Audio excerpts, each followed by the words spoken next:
उसके बारे में बताएंगे, उसकी थोड़ी सी भूमिका के बारे में बताएंगे कि सांख्य दर्शन क्यों पढ़ना चाहिए। क्योंकि बहुत लोगों के मन में ये विषय है कि ये सांख्य है क्या, है कि नहीं।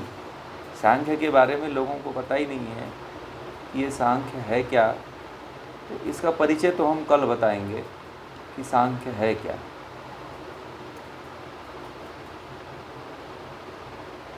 सांख्य दर्शन में मुख्य रूप से आपको 3 विषय के बारे में जानकारी मिलती है, प्रकृति, पुरुष और जीवात्मा। यहाँ पे पुरुष से जीवात्मा और ईश्वर दोनों को लिया जाता है, और प्रकृति अलग ही तत्व है। अगर कहीं प्रकृति का, जीवात्मा का और ईश्वर का और हमारे जीवन का उद्देश्य यदि कहीं कुछ छिपा हुआ है तो सांख्य में है। इसलिए सांख्य ऐसा विषय है कि जो पढ़ लेता है सांख्य को, वो समझिए कि महर्षि कपिल के अनुसार जो है जीते जी मुक्त है। सांख्य इसलिए पढ़ना चाहिए कि सांख्य सबसे प्राचीन ग्रंथ है, सबसे प्राचीन शास्त्र है। 6 शास्त्र कहा जाता है ना, 4 वेद 6 शास्त्र, है ना। तो 6 शास्त्रों में सबसे पहला शास्त्र यदि कोई है तो सांख्य है। गीता यदि आप लोग पढ़ेंगे ना, तो भगवान श्री कृष्ण ने सांख्य की बड़ी महिमा गाई है, और गीता पूरा सांख्य पर ही आधारित है। ठीक है। गीता का यदि विस्तार यदि आप लोगों को सांख्य का विस्तार और सांख्य का यदि कहीं वृहद रूप देखने को मिलता है तो वो गीता में मिलता है। इसीलिए सांख्य पढ़ना जरूरी है। कई लोग मुझसे पूछे ये सांख्य है क्या। कई लोग मुझसे जानकारी लिए कि सांख्य में जुड़ना चाहिए कि नहीं जुड़ना चाहिए, सांख्य है क्या, सांख्य पढ़ना चाहिए कि नहीं पढ़ना चाहिए, क्या इससे होगा, इसमें क्या कराया जाएगा। इसमें कराया नहीं जाता है, किया जाता है। आप करने के योग्य हो जाएंगे। आप वास्तव में संसार में, वास्तव में योग में, वास्तव में अपने जीवन को यदि धन्य बना सकते हैं, जीवन के परम लक्ष्य तक पहुंच सकते हैं, तो मात्र एक यही मार्ग है सांख्य का। भगवान श्री कृष्ण ने जो मार्ग बताया, गीता सब लोगों को पसंद आती है कि नहीं आती है? आती है ना। गीता आप सभी को पसंद आती है। भारत में ऐसा कोई व्यक्ति नहीं है जो गीता का नाम सुना न हो और न पढ़ा हो। कुछ ना कुछ अंश जरूर जानता है, सुना है, पढ़ा है। परंतु गीता की जो चाबी है वो क्या है? गीता की जो नींव है वो क्या है? सांख्य है। मतलब आप लोग जो पढ़ने जा रहे हैं, जो ये समझने जा रहे हैं, वो पूरा नींव है। मैं इसीलिए बात रखना चाहता हूँ कि लोग इस चीज़ को समझें। सांख्य की, योग के बहुत बड़े विद्वान पढ़ाने वाले मिल जाएंगे आपको, न्याय के बड़े बड़े विद्वान मिल जाएंगे। सांख्य देखिएगा कोई नहीं पढ़ाता है। इक्के दुक्के लोग मिलेंगे, 2-4 लोग मिल जाते हैं सांख्य को पढ़ाने वाले। परंतु सांख्य पे चिंतन करने वाले, सांख्य के बारे में अध्ययन करने वाले बहुत कम विद्वान हैं। मैंने सांख्य पे अपने जितना स्वाध्याय किया है, जितना मैंने गहराइयों में पहुंचा है, वो आप लोगों को समझाने का प्रयास करूंगा। मैंने बहुत से विद्वानों को सुना है, पढ़ा है, समझा है, और मैंने उसमें चिंतन भी किया है। मैं अपना जो विद्वानों ने दिया है उस पर भी मैंने विश्लेषण किया है, संश्लेषण दोनों किया है, और करने के बाद फिर मैं इस स्थिति पे पहुंचा कि अब आप लोगों को ये पढ़ाना चाहिए। मैं सांख्य अभी, इससे पहले मैं समझाया हूँ किसी मुख्य विषय को लेकर के, 25 तत्वों के बारे में। ठीक है। दुख को लेकर के, दुख निवृत्ति को लेकर के, सांख्य के 24 तत्वों के और 25वां तत्व जो है आत्मा है, उसके बारे में मैंने बहुत सी चर्चाएं किया है, बहुत से लोगों से इसके बारे में बात किया है, परंतु विस्तार रूप में आप लोगों को पहली बार मैं पढ़ा रहा हूँ, विस्तार रूप में। नहीं तो सांख्य को जो पढ़ाया है मैंने, जो इसके बारे में जो अपना व्यू दिया हुआ है वो पार्ट में दिया हुआ है, कहीं कहीं पे दिया हुआ है।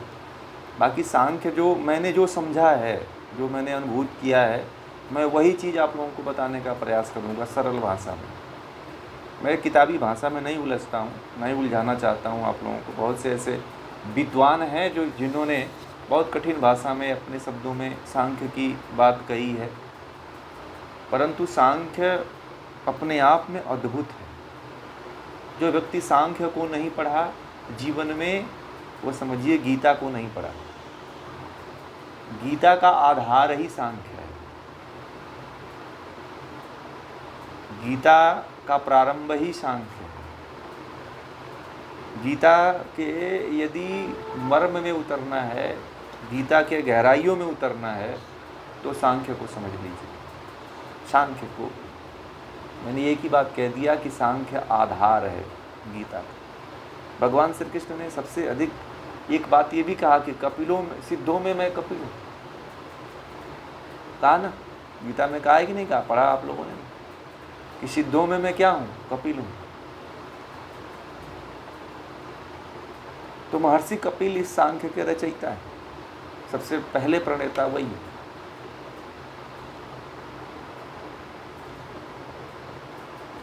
इसलिए जो है सांख्य पढ़ना चाहिए।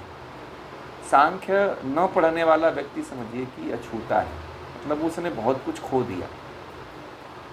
जीवन में बड़ा भाग्यशाली व्यक्ति है जो योग के साथ साथ योग का युग्म ग्रंथ जो है, योग का जोड़ा है ये। जैसे पति पत्नी का जोड़ा होता है ना, कहते हैं ना ऊपर से जोड़ियां बंद करके आती। तो जो योग पढ़ा और सांख्य नहीं पढ़ा तो वो कुछ नहीं पढ़ा। इसलिए सांख्य और योग दोनों एक दूसरे के एक ही सिक्के के पहलू कह लीजिए।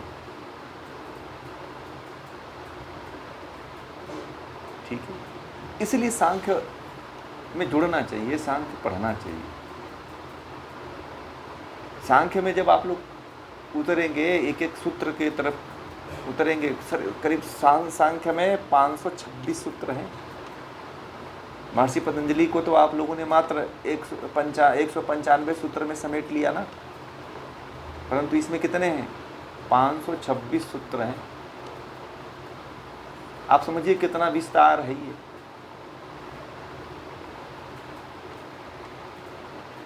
गहराइयों में अगर उतरना है, योग के गहराइयों को जानना है, समझना है, अपने जीवन को समझना है, तो सांख्य पढ़िए। दुनिया का सबसे बड़ा विज्ञान सांख्य है। सांख्य में हमारे जीवन के हर एक पहलू को इंगित किया गया है और हर एक पहलू को टच करता है। ये हमसे अलग है ही नहीं। सांख्य को आप लोग जब पढ़ना शुरू करेंगे, जब समझना शुरू करेंगे, तो आपको अपने आप से नज़दीकियाँ महसूस होने लग जाएगी। आप अपने आप से करीब होते चले जाओगे। अभी आप लोग अपने आप को जानते तक नहीं कि मैं कौन।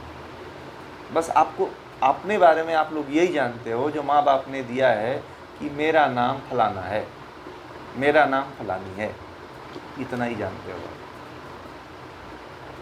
है कि नहीं? मैं आपसे पूछूं कि आप कौन हो तो आप बता देते हो कि मेरा नाम ये है।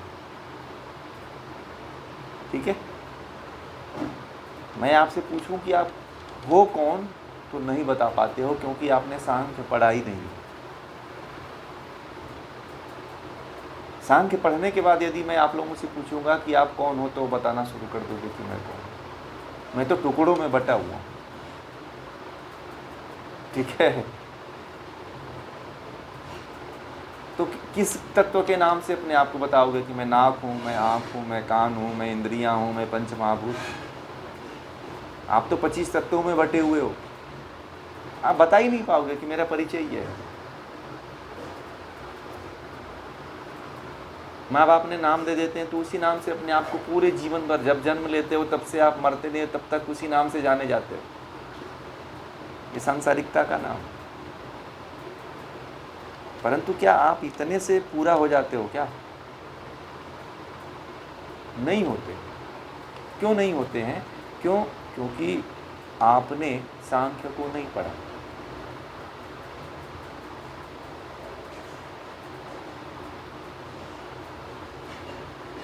अब जो व्यक्ति सांख्य को पढ़ लेता है, मैंने कहा कि वो सबसे अपने आप, अपने स्वयं से सबसे नज़दीक हो जाता है। मैं भी जब, मेरा सबसे प्रिय दर्शन योग दर्शन से भी ज़्यादा मुझे सटीक भाता है सांख्य दर्शन। सांख्य दर्शन ने हमारे जीवन से सारी उलझनों को नष्ट कर दिया। मुझे जितने भी संशय उठा करते थे, मेरे जीवन में जितने भी प्रश्न उठा करते थे अध्यात्म को लेकर के, जीवन को लेकर के, संसार को लेकर के, दुख को लेकर के, जन्म को लेकर के, मृत्यु को लेकर के, जिस दिन मैंने सांख्य को पढ़ा उस दिन से मेरा पूरा का पूरा संशय खत्म हो।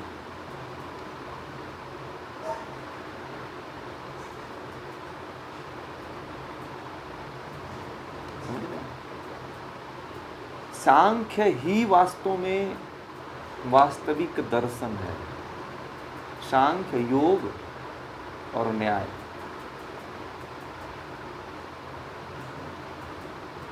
प्रमुख ग्रंथों में यदि देखा जाए तो यही सबसे प्रमुख।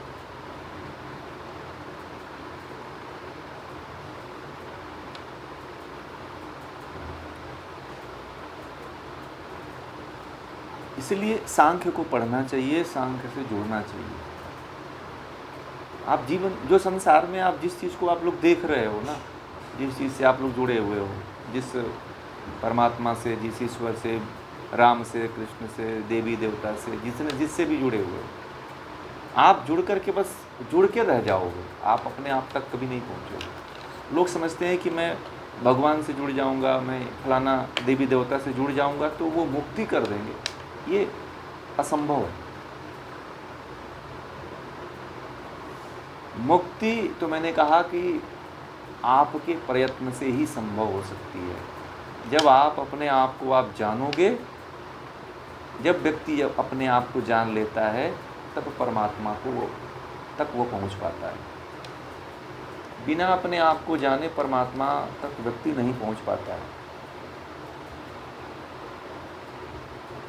और अपने आप तक जानने के शास्त्रों को व्यक्ति जब तक पढ़ता नहीं है तब तक आगे पहुंचता नहीं।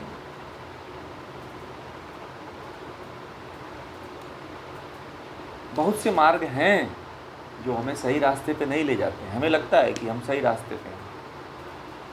हम भीड़ को देख करके भीड़ में खोने का प्रयास करते हैं। जहाँ पे सबसे अधिक भीड़ होती है हम वहीं पे ज़्यादा लाइक करते हैं, हम वहीं जाते हैं क्योंकि वहाँ ज़्यादा भीड़ लग रही है। भीड़ से प्रभावित मत हो जाकर। भीड़ पे लोग विश्वास करते हैं,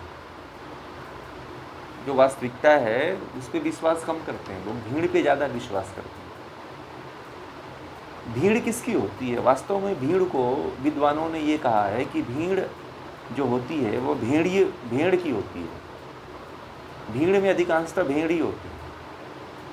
बड़े बड़े विद्वानों ने ये बात कही है कि भीड़ अधिकांशतः जो है भेड़ चाल होती है और भेड़ियों की होती है। भेड़ में भीड़ और भेड़ को एक ही तुलना में रखा गया है।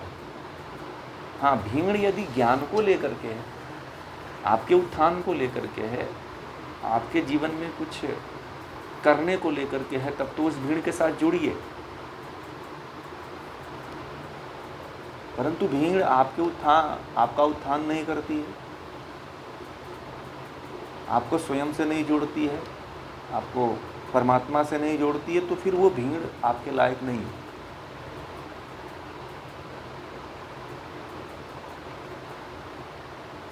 आप लोगों ने गीता पढ़ा, योग दर्शन पढ़ा, तो कहीं ना कहीं आत्मीयता तो लगी हुई है। आप लोगों को अपने आप से जुड़ने का तो आप लोग प्रयास बहुत कर रहे हो। और जो पहले आपके जीवन में घटनाएं घटित हो जाती थी, जो बातें घटित हो जाती थी, जो क्रियाएं घटित हो जाती थी, भाई वृत्तियां हैं, अभी बहुत आगे ऊपर नीचे होंगी, समझ रहे हैं? कभी सत्वगुण बढ़ जाएगा, कभी रजोगुण बढ़ जाएगा, कभी तमोगुण बढ़ जाएगा। तो अभी आपके भीतर बहुत परिवर्तन होंगे, ठीक है? अभी आप ये मत समझिए कि आपने पढ़ लिया तो ये हो गया, परंतु ये जो आप लोग सुन रहे हो ना, चाहे योग पढ़ रहे हो चाहे सांख्य पढ़ रहे हो, आपके खेत में बीज तो डाली जा रही है, बीज तो पड़ रही है, और ये बीज कब फल दे देगी ये आप भी नहीं जानते और हम भी नहीं जानते। हो सकता है कि ये बीज इसी जन्म में फल दे दे, हो सकता है कि ये बीज अगले जन्म में दे दे, परंतु ये बीज तो आप लोग डाल ही लेना, ठीक है? क्योंकि बहुत लोग रास्ते पे चल रहे हैं, परंतु सही रास्ता लोगों को नहीं पता है, ठीक है? सही रास्ता उनको यही पता है कि आजकल के गुरु भी हैं, वो मूल चीज़ को नहीं बताते हैं। वो कहते हैं कि हमसे जुड़े रहो तो हम तुम्हें सारा ज्ञान देंगे। वो मूल से नहीं कोई जोड़ना चाहता। व्यक्ति जब मूल से जुड़ेगा तो कैसे नहीं आपसे जुड़ेगा, कैसे आपसे संबंध तोड़ लेगा, है कि नहीं? और हमारा जो और आपका संबंध है, अभी हमारी बात हो रही थी, हमारा और आपका संबंध ऐसा नहीं है जो स्कूल में गए और टीचर आपको पढ़ा दिया और घर चले आए, झोला लेके गए, झोला लेके चले आए। नहीं, हमारा और आपका संबंध ज्ञान का है, ठीक है? जो अमिट होता है, कभी मिटता नहीं है, ठीक है? वो ज्ञान जिंदा होना चाहिए। शरीर आपकी मिट जाए, हमारी मिट जाए, कोई फर्क नहीं पड़ता है, समझ रहे हैं? ये जो हम लोग ज्ञान पढ़ रहे हैं, ये भी किसी ऋषि का ही ज्ञान है ना। वो ऋषि नहीं रहा, परंतु उसका ज्ञान हम आपको दे रहे हैं, बात समझ रहे हैं? ये भी किसी ऋषि मुनि का ही तो ज्ञान है। वो नहीं है ऋषि, परंतु उसका ज्ञान हम आप लोगों को बता रहे हैं कि नहीं बता रहे? इसीलिए चाहे आपका संबंध हो चाहे मेरा संबंध हो, ज्ञान का होना चाहिए। इसीलिए सांख्य पढ़ना जरूरी है। बहुत से लोगों के अंदर भ्रांतियां हैं, बहुत से लोगों के अंदर संशय है कि ये तो पता नहीं इसमें क्या होगा। लोगों को जानकारी नहीं है, न बताया जाता है कि इन ग्रंथों को पढ़ो। मैं जब शुरू में पढ़ा, मैंने सुना ना इस सांख्य का नाम, तो मुझे लगा क्या सांख्य, मैं भी आप लोगों की तरह ही विचार करता था, ये पढ़ करके क्या होगा, बिना मतलब कि हमारे काम तो कोई आने वाला है। क्योंकि आदमी तुरंत ये सोचता है कि हमें लाभ कौन देगा, ठीक है? हर व्यक्ति लाभ की ज़्यादा सोचता है, और ये जो दर्शन है वो लाभ इस जन्म में भी देते हैं और अगले जन्म में भी देते हैं, दोनों समय देते हैं, समझ रहे हैं? इस जन्म में भी देगा और अगले जन्म में भी देगा। मतलब जो भी आप दर्शन पढ़ोगे, जैसे योग दर्शन आप लोगों ने पढ़ लिया, सांख्य दर्शन पढ़ेंगे, तो ये मत समझना कि इसका लाभ तुरंत हमें वस्तु के रूप में, धन के रूप में, रुपए पैसे के रूप में नहीं मिलता है। नहीं मिलेगा, आने वाले समय में बहुत 10 गुना 4 गुना करके मिलेगा। तब आपको लगेगा कि हाँ, मैंने एक पूंजी अपने जीवन में हासिल किया था। समझ रहे हैं ना? अभी नहीं पता चलेगा। अभी आपको लगता है कि क्या है ये सब पढ़ करके क्या होगा, बातें तो सुननी है, हमारा प्रवचन नहीं है। कुछ लोगों को लगता है कि ये प्रवचन है, ये कोई प्रवचन नहीं, कोई सत्संग नहीं है, ये तो ज्ञान की बात है। जिस ज्ञान को राम ने पढ़ा, जिस ज्ञान को कृष्ण ने पढ़ा, जिस ज्ञान को शिव ने पढ़ा, जिस ज्ञान को महर्षि कपिल ने पढ़ा, जिस ज्ञान को महर्षि पतंजलि ने पढ़ा, जिस ज्ञान को ब्रह्मा विष्णु महेश ने पढ़ा, आप लोग वो ज्ञान पढ़ रहे हो। बहुत से मार्ग हैं जहाँ पे आप, बहुत से गुरु हैं संसार में, उनसे आप जुड़ सकते हो। मैंने आज एक व्यक्ति से मेरी बात हुई तो वो मुझसे कहने लगा कि आप किस गुरु से जुड़े हुए हो? तो मैंने कहा कि मैं तो ईश्वर से जुड़ा हूँ। तो वो ये जानना चाहता था वो व्यक्ति कि मतलब आप किसी गुरु से या किसी परंपरा से जुड़े हो। मैंने कहा कि मेरी परंपरा और मेरा गुरु तो एक ही ईश्वर है, मैंने दूसरे को बनाया ही नहीं।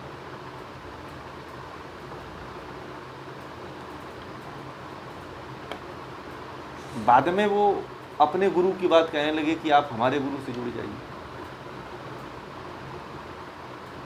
समझ रहे हैं? तो ये बातें इसलिए कह रहे हैं आप लोगों को कि आप लोग जो है वास्तविक यथार्थ ज्ञान को समझने की क्षमता रखेंगे और इस ज्ञान में बने रहेंगे। कुछ लोग भक्ति करते हैं, कुछ लोग नाम जपते हैं, तो भक्ति और नाम में क्या है? वो तो प्रकृति ही है ना। आप सांख्य में जब आप जाओगे ना आप लोग, तो पता चल जाएगा कि हम किसकी पूजा कर रहे हैं, प्रकृति की पूजा कर रहे हैं कि ईश्वर की पूजा कर रहे हैं कि आत्मा की पूजा कर रहे हैं। आज की जो पूजा है वो प्रकृति पूजा चल रही है। ठीक है?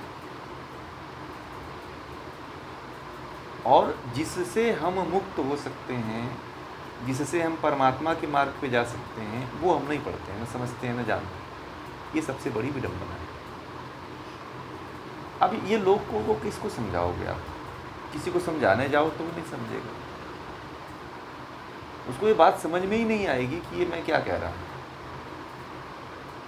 उसको ये बात उसकी जुबान में आएगी ही नहीं कि ये मुझे क्या कह रहे हैं,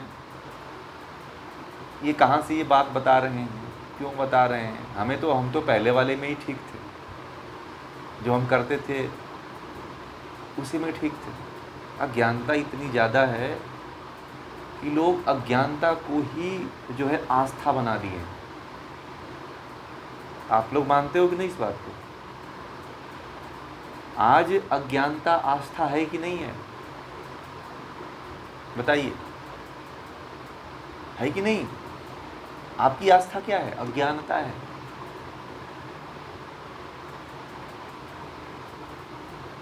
लोग अज्ञानता को अपनी आस्था बना करके बैठे हुए और इतने कट्टर हो चुके हैं कि यदि आप उनकी अज्ञानता पे थोड़ा सा भी बात करो तो आपसे लड़ जाएंगे। इसलिए हमें किसी से लड़ना नहीं है,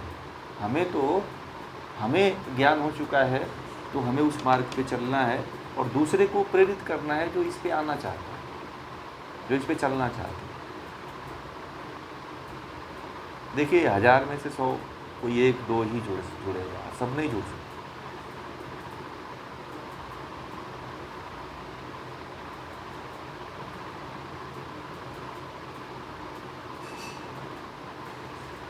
ठीक है, तो ये थोड़ा सा सांख्य के विषय में मैंने अपनी बात रखी है। और आप लोग जो है आपसे संबंधित, आप लोग तो जुड़े ही जुड़े, आप लोगों से संबंधित जो भी दोस्त मित्र यार हैं, जो लोग इसको समझना चाहते हैं, जो वास्तविकता से जुड़ना चाहते हैं, जो वास्तविक ज्ञान को लेना चाहते हैं, वो इसमें ज़रूर जुड़ें और जुड़ करके इसके लाभ को लें, क्योंकि अवसर बार बार नहीं आता है। ठीक है, सांख्य दर्शन मैं बहुत दिनों से लोग मुझे कह रहे थे, और कहीं पे भी सांख्य दर्शन आप जाओ देखो, कहीं पे 1-2 जगह विरले चलता है, बाकी कहीं कोई सांख्य दर्शन नहीं पढ़ाता है। योग दर्शन पढ़ाने वाले आपको बहुत मिल जाएंगे, ठीक है, परंतु सांख्य को पढ़ाने वाले बहुत कम मिलते हैं। ठीक है।